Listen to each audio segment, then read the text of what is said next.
How to restore my eyes only pictures on Snapchat. So hey guys, welcome to my channel, and in this video I'm going to show you that how you can restore my eyes only pictures on Snapchat.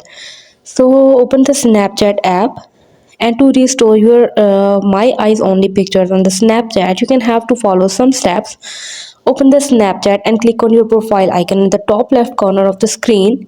And guys, please make sure to watch the complete video carefully to avoid forgetting anything and making mistakes.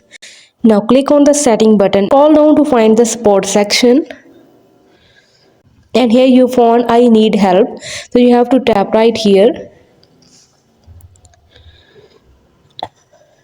After that, you have to search for my eyes only.